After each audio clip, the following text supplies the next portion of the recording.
So that happens sometimes to the best of us, right? Happens to the best of us. Um, tea time. I am going to make, I think, just some of this wild grown white peony from Mimi Fine Teas. I feel like just something simple this morning. Um, and you're gonna see me use a tea scoop because I just put cream on my hands and I don't want to taste it in my tea. I like my creams, but they're not the type of cream you want to add to tea. So I'm gonna use this little scoop.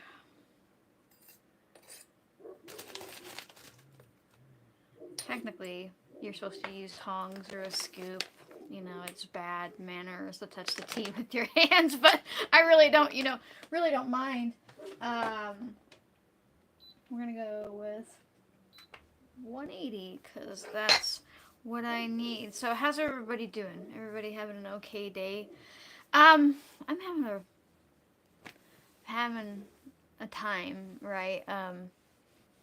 My husband's having a hard time, and I'm here with him. So of course, I'm his wife, so having a hard time too. And um, you know, he was. It's hard to say. I don't want to like make the whole day about it, like the whole live about it.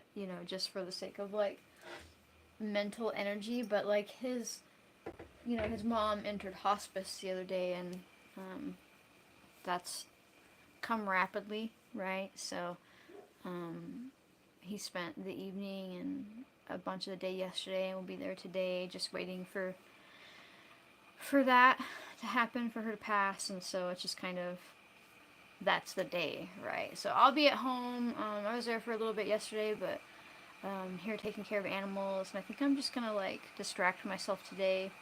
I'm probably gonna clean the kitchen in a meaningful way. you know, More than just like some dishes and like a vague part of the counter. Um, and just like not push myself, but try to keep myself a little bit busy. Um, I have to find balance in that. It is one way that I deal with like stress or trauma or loss or anything like that is I keep myself a little bit busy. And it's helpful for me. It is. What it is I think it gives my brain space not to constantly be in the feelings, right? And you have to be careful because you can end up doing this thing to where you don't feel any of the feelings because you're, working 14-hour days or this or that. But, you know, um, there's a balance to be had with it too because if I just sit there and I don't do anything, then I'm just constantly in it, right? Um, so it's a day and I don't feel good. I'm still dealing with like I don't think that I'm gonna end up with. I hope that I'm not going to end up, but I feel relatively confident that I'm not going to end up with a shingles rash. But I still have like it's still making me feel yuck, right? Like I'm still nauseated and tired and things like that. But a few more days if I haven't gotten a rash. I don't think that I will because I've been working pretty hard to push back against it, but this new wave of stress, which it's not really a new wave, but sometimes when people enter hospice, it can take more time than you think, right? But then I don't know. So I'm stammering. I know I am. I know I am. Yeah, I really love this hot water pot. I laugh because the word is cautionary, but it looks like it says cocaine. I think it says tea in French or something like that. But I like it because I can. This little knob that I'm blocking in the way. I can't pick it up and bring it over because it's like weaved behind. But this little knob right here, I can turn it and tell it exactly what temperature that I need for my tea, which is really helpful because when you get into higher end teas, like you have to be pretty precise. But I also like that I can hit it into Celsius or Fahrenheit because sometimes the instructions that I get for my tea are in Celsius because everywhere else in the world does that except for America. And then I can even hit this hold button over here, and it'll keep the water that I have in the pot at the temperature that I ask it to for 3 hours. That's cool. Because if you drink like gung fu style tea, like you're rebrewing again and again and again, and it's only in there like 5, 10, 15, 20 seconds, but you need the same temperature water for the most part the whole time. But so I really like it. I have it linked in my little things I use on Amazon because I had it in my cart because it was a little spendy, and I was like, but I wanted one that was specifically back for here, so I didn't keep stealing the kitchen one. And then finally, I left it in my cart long enough that they send me like, oh, there's a flash deal. It's been in there for like a month or more, and then they gave me like an $80 off coupon. So I mean, stick it in your cart and see what happens. I don't know if it might have just been that they just decided like to run a sale, right? Or if it was like actually because I left it in my cart. But you never know. And I was like, all right, I can do that. That's a little cheaper, but yeah, so I'm a little late this morning, even though I've been up since 5, and I was in and done milking the goats by 7, and then I got distracted by like feeding milk kefir, and I'm like, oh my god, I need to have breakfast going, and then suddenly it's like 9:15 when I'm wrapping everything up, and I'm like, okay, but everything just kind of feels surreal when you're like in like the limbo of loss, maybe, and I can't even say that I'm experiencing it. I mean, I've known my mother-in-law for almost 20 years, so I'm definitely experiencing it that way. But like, it's my husband that is facing the loss, of his mom. But you you like just float in it, right? It's kind of like limbo. So it seems like it's pretty easy to lose time, and get distracted and things like that. It smells really nice. So uh, tomorrow we're gonna make the dash to get the new goats because I have a feeling that lady's not gonna let me push it off.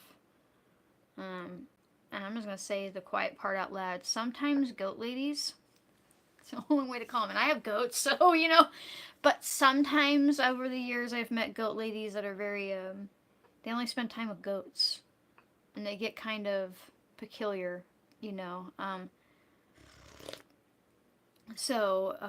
Because the goats become like their only companions, it's far more personable for them. So like if you can't show up at a time or like I don't know. It's hard to put words to it because I also don't want to insult somebody. It's okay that they like really love their goats and that's like what their life is. But I've just noticed like a theme where it's like, usually like the older woman and she doesn't have like anybody in her life besides goats and is very cantankerous at times. And, I've met a lot of them in my life. It's like a rougher, gruffer cat lady, which is also kind of insulting, but also I have a family member who like died from being a cat lady, so like that's real too. And so it can be yeah, it could be horse ladies. Somebody says and horse ladies are like that too, but it can be like they just I don't know how to say that, like if you rub them the wrong way, even if you're like, hey, I can't make it because a family member's dying, they're like, well, fuck you then. These goats they feel like you stood up their daughter or something. um so we don't want to do that. So we're just gonna dash over there, grab the goats, come home, and then he'll head back. He'll head back to where his mom's at. And it'll be okay. I also think to an extent, and I know he's moderating right now, so it's weird, but died from being a cat lady. Yeah. Somebody in the comment section was like, "What?" um, it's it's good to take a little bit of break from the waiting, right? Even if the urge to get back instantly is there, still like it gives you like mental reprieve. And he's not alone. His brother and sister are there, and they're like cycling through. Um, but yeah, somebody said, had a lady I bought goat milk from when my son couldn't tolerate baby formula. If I was literally 2 minutes late picking up, she freaked out. She eventually told me I was no longer allowed to buy. Yeah, it can be, I don't know. I think it's just the way like the isolation happens. Right. And I think like I've known lots of like old ranch wives that way too, where they get really stern about like things being exactly the way they need to be. And sometimes I wonder if it's because it's the only form of control they've ever like felt in their life, or like how they feel safe, right? But there are things that I try to do to keep myself from becoming that goat lady, or like I don't know if you could do it with plants, but it's possible. Um,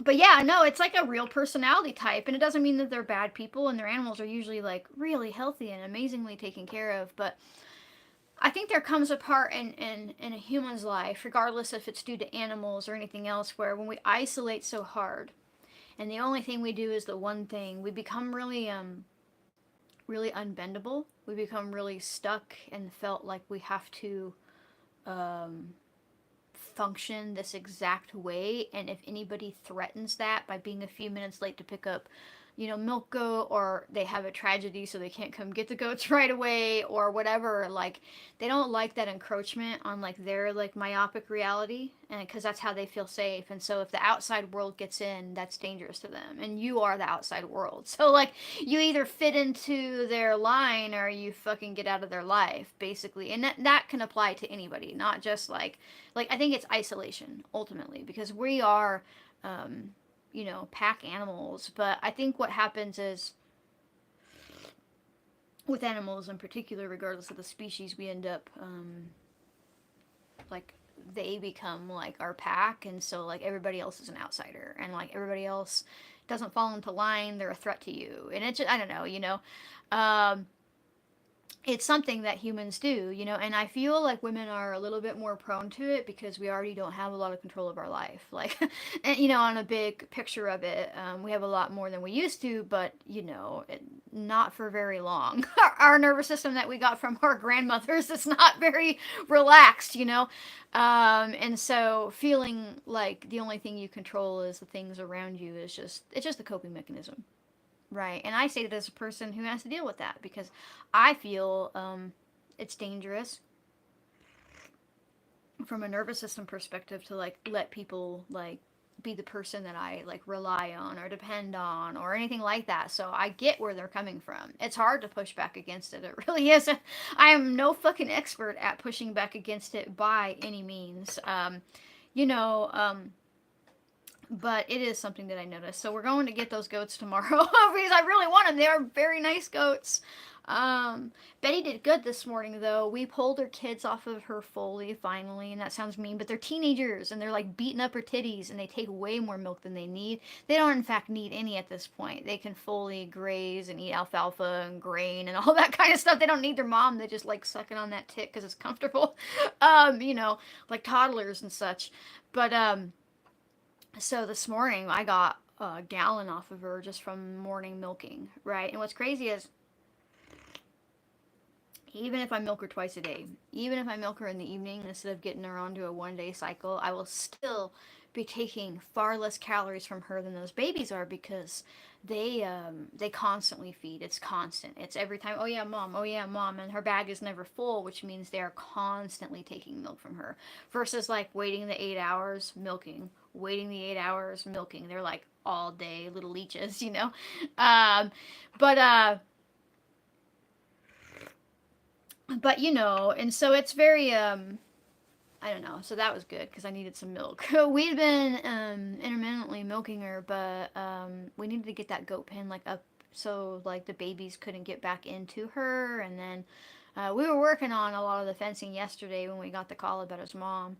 And so, but I did manage to tighten it, some areas up and get some hot wire ran, which I don't like to really rely on hot wire for goats, but I'm not using it to keep them in so much as I am using it to keep them off of the fencing. Right, like there's one area that I know is like a relatively weak spot and that we had planned on pulling panel and putting on the back half of the fence, but for now they won't go anywhere near it because I watched them learn. It only takes like once, maybe twice of, a wet nose touching a little. Imagine, it's not like it can kill them. I've been shocked by them plenty. It doesn't feel great, but it's like a pinch, right? It's like if you licked a 9-volt battery, but on your nose or wherever you touched it at, you know? Shit, last week, I thought the fucking fence was off because we were having a hard time with it. And I was like, we'll turn it off. And then, you know, and so I thought we turned it off that night. But I think we turned it on. I think that's the problem we were having. And I went to step over it. And I'm short. And the fence is like 4-string high. And like, I didn't notice that it was on at first until it connected to my vagina. So I like, if I can take a punch to the vagina from an electric fence, they can get popped on the nose. But right now we have, what goats do we have? We have Sawnins or Sanins, however you like to say it, Alpines, and then throwing in some Nubians. I like Nubians. I like to keep a mix of different breeds because their milks have different qualities, you know?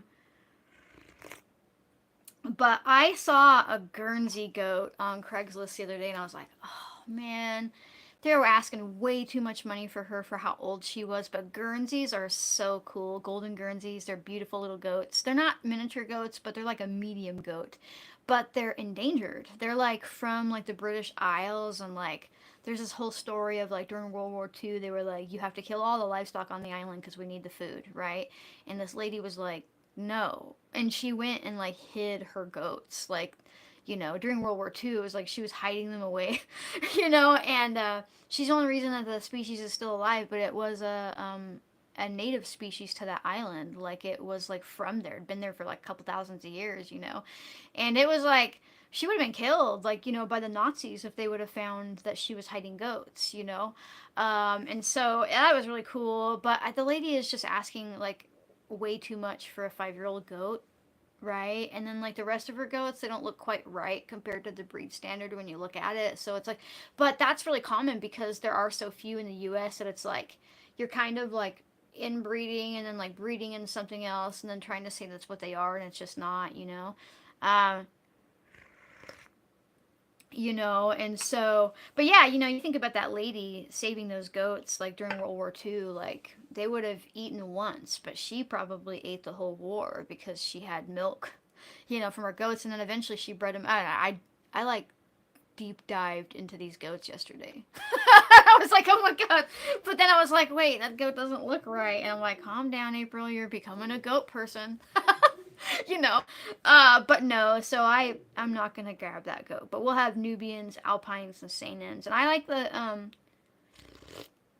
the Nubian milk because it has a higher fat percentage and it's really sweet. Like if you're just getting into goats, like I highly suggest like a full size Nubian. I don't like the miniature goats. I don't fuck with miniature goats. Their output for feed conversion, their chaos, their escapability is just, I mean, if you like miniature goats, more power to you, but like, have you tried large breed? Because once they're grown, they don't really cause the level of chaos. Like Betty, she gave me as one goat a gallon of milk today, right? You'd need like probably 4 or 5 miniature goats to hit that level of milk if you even got lucky. Um, like, and so her food intake, like people are like, oh, the miniature goats give you so much milk compared to feed. I'm like, yeah, but you're doing your math wrong because, yeah, you feed that one goat less and you get like a pint of milk. Maybe a quart if you have like a star milker, right? Like really nice milk lines. But if you have to have 5 of them to equal what you get off of one large breed goat, you aren't saving feed our money, you know? And so, but you know, I know a lot of people say they live in the city limits and they can't have farm animals for sure. But you can also, if you're going to buy milk from people, you can ask them what type of goat they have. Some goats have way goatier tasting milk than others. Sometimes they're not keeping them far enough away from the male. Sometimes it's what they're feeding them, you know. Like, if you live anywhere where there's like sagebrush everywhere and they're free ranging their goats, it's going to taste more goaty because the sagebrush they're eating, you know. But yeah, so I guess we're doing goat talk.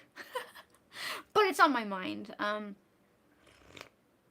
Because we made a hard decision the other day that we're probably gonna get out of overwintering cattle, which means that I have to sell Maggie the milk cow. The other 2 that we have right now will go to freezer camp because we need the meat, but I don't know.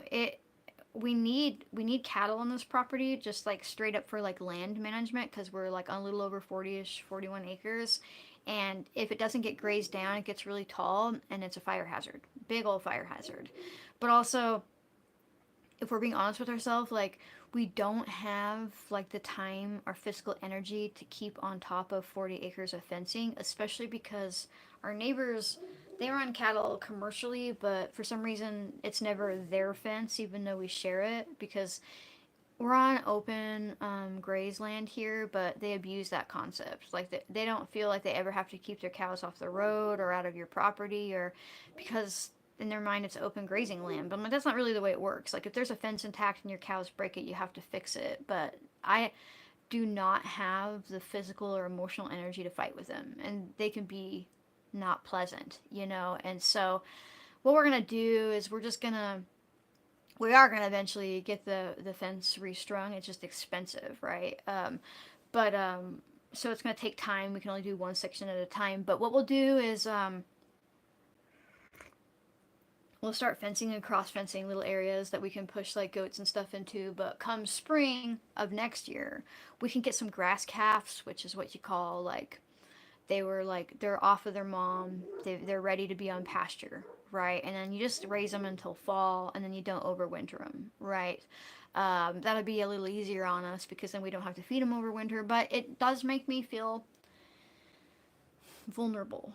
I like being able to produce my own meat, right? And not having to rely on anybody else to do that. But we've compromised with the concept of expanding the goats a little bit, because it's easier to build goat pasture, and like, I don't have to push out as much, and I don't have to have the full 40 acres. And we can even start, as we're cross fencing, like, imagine a big rectangle that's big and long. So that's like the shape of our properties, a big rectangle that goes up the side of a mountain, basically foothill. Actually, you'd call it a mountain, I call it a foothill where we're at. And our property, our house is like towards the front of it, and then there's a big long down, and then it's all back, right? But there's like a horseshoe area around our house. So if we start fencing and cross fencing across like the U shape of the house, at least with the goats, we can make sure that there's not an excess of brush or stuff. But the problem is, goats are browsers, not grazers, so they'll knock back all the rose bushes and the taller growing stuff and some grass, but they won't really like graze the pasture down the way cattle will. So I feel like it would be a good idea to also have like the top section like fenced and cross fenced off for like spring to fall cattle, because they would stop, they would have it eaten down pretty well, right? And it's good for the pasture too. It stops a lot of the invasive stuff from coming over, because they can't just be allowed to grow, you know. But anyhow, I I've been talking about farm stuff a lot lately, but that's what we're in. It's springtime. You know, that's when like the big push is, and then eventually we'll settle in, and I'll talk about whatever else is going on, but part of it, you know. Yeah, goat meat is good. I don't really like boar goats. I don't mind them; they taste good. I actually really like goat meat if it's fed well. It's one of those meats where like it will taste like what it's eating, and not all animals are like that. But it's like deer. Like, you couldn't pay me to hunt and eat something in a desert. Like, we live in a desert, but it's high mountain desert, so there's lots of greenery for them to eat off of, versus nothing but sagebrush. God, it tastes so bad when they eat nothing but sagebrush. Like, you if you even try to taste it, because if you cook it in your house, you'll smell it everywhere, right? Some people like it, but I just can't, man. Um, but boar goats haven't really been bred to be around humans a whole lot, so they're a lot like cattle in that way, where you can have them, but like, they're not gonna necessarily come to you when you call them. You might be able to feed them and like feed train them to come to you particularly, but like milk goats, they want to be in your pocket. Like, they follow you around. Like, I could literally loose my goats right now and just walk down the driveway, and they'd come with me. They might get distracted, but eventually they'd catch up to me, right? Because when you are milking a goat, she starts seeing you as her baby. You're the one that's taking the milk. And they love on you, and they nibble on you, and they want to, be around you. But you don't really get that from boar goats. But what happens is, when your doe has bucks, you can weather them, castrate them, and then in the fall, you can put those in your freezer. Um, but, but yeah, Oh yeah, the goats will eat the rose bushes that are around here. The rose bushes are just so big that they can't kill them. Somebody said donkeys eat rose bush, and yeah, there's stuff around here that'll eat it. But when I say I have rose bushes here, I mean there are some where their stalks are as thick as my wrist, with like 5-inch spikes on them. Like you could like kill somebody if you like turned it into a club. They're bad, and so the goats can't get through that. But what they do is they ring it, right? They eat all the greenery off as high as they can get, and then I can get in there and get a chain around it with my tractor and pull it out. Um, and that is helpful because, but also I like some of the roses being there because if I remove all the roses, I've got to make sure that I go and I plant back a bunch of trees or something because we do live on a hill and those roots of those roses, you better believe they're holding soil in place. So it's kind of like a damned if you do, damned if you don't. But, and it's hard because I got 40 acres that I cannot see all the way to the back of. I can see the top of the ridge, right? But like you can't. There's so many rose bushes. Like there are some, it's like dangerous. Like I have scars on my body in copious amounts, even if I'm wearing Carhartts and thick stuff, because these roses are they're invasive. People are like, oh, it must be so awesome to have so many rose hips. I'm like, I only needed like 3 bushes for the amount of rose hips that you could ever want, right? Because they're so big. But they'll, even if we pull them out, they'll be back because the bears eat them and shit them out, the birds eat them and shit them out, the deer eat them and shit them out, and then they just keep coming back, and they can spread from rhizomes. So like, it doesn't even have to be seeds. They're bad. I've seen people like lose entire like acreage to like the roses get so bad they can't even graze animals on it or anything. Um, Somebody said my roses didn't bloom this year. Not sure why. Is it time already where you're at?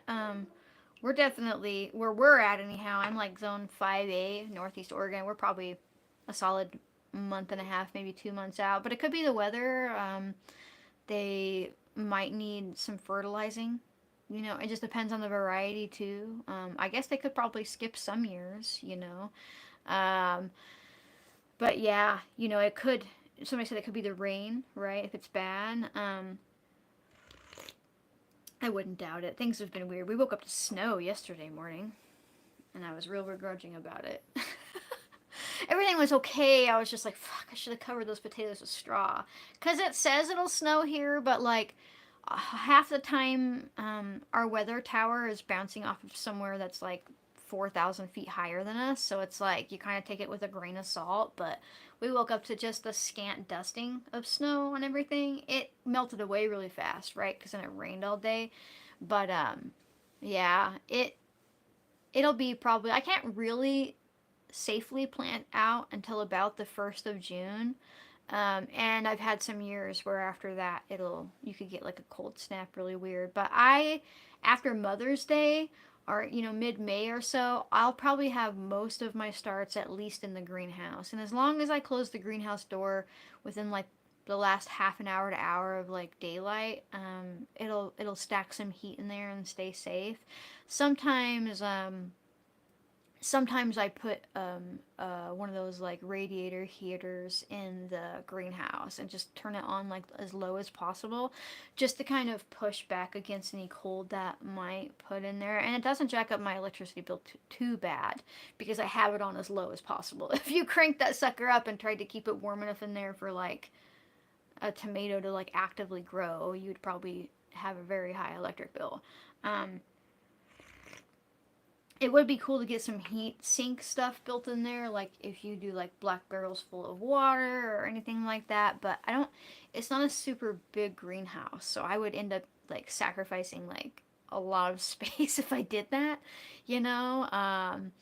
But yeah, somebody said I just moved my tomatoes. I started in February out to the greenhouse down here in Northern California. Yeah, well, definitely a different growing season, right? Like there was snow on my potatoes yesterday. But I've seen like you can be like up way up high elevation where we're at. It can snow like into like late June. I've seen it snow in July a couple times too. It doesn't stick or stay around, but you still have snowpack up there till July. right? Like you'll get up there and you'll see like a big pocket of snow, and I'll be like in like a small summer dress and my sandals walking through a patch of snow because it feels good, right? Um, and so it just happens. I don't. This weather this year has been really weird. Like it's been like really warm, really cold, really warm, really cold, and so even my garden, like my rhubarb, is not happy right now. And I just looked at her. I was like, "Hey, you decided to come up and grow. Like I didn't force you to do that. Like, and so, but I've been cutting off like the dead and dying leaves from the cold, and she's still pushing out more, But I feel bad because I'm like, we all got tricked. We all got tricked a little bit. Um, yeah, so tomorrow is my Q&A tea time. That's where I do like a ton, like I just turn my brain on and I answer all of your verbal questions for 30, 40 minutes, and I like to do those just once a week. That way it gives me space to be a human, and just be here with you talking about snow and goats and other random life things, whatever comes across.